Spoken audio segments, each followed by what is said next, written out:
De cette période, ce que je pourrais retirer de positif, vraiment, c'est cette cohésion qu'il y a eu au niveau de tous les intervenants, c'est-à-dire tant au niveau de la sécurité, qui a su se renforcer et agir correctement et en urgence face à la situation, au niveau de tous les services médicaux et en interne aussi, au niveau de la distribution des repas et tout ça.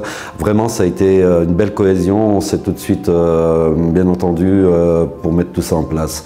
Et les résidents ont une grande part du mérite aussi, parce qu'on aurait pu avoir des mouvements de colère ou de panique, et à 2-3 exceptions près, tout le monde a bien compris, a bien joué le jeu. On fait le respect de ces quarantaines qui ne sont pas évidentes à tenir, le port du masque et tout ça. Donc dans l'ensemble, je pense que ça a ressoudé un petit peu les liens qu'on avait déjà avec les résidents, parce qu'on a fait face ensemble à une situation particulière.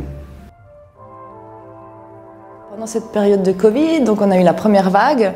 Là, forcément, on a dû aller sur le terrain, on a dû être présent. C'était très calme.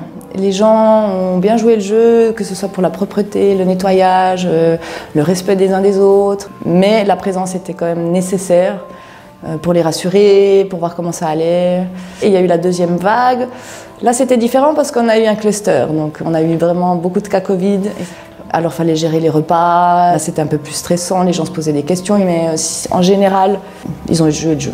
Et ils savaient les mesures qu'il fallait tenir puisqu'ils ont tous Internet, ils se renseignent, ils étaient au courant de la situation.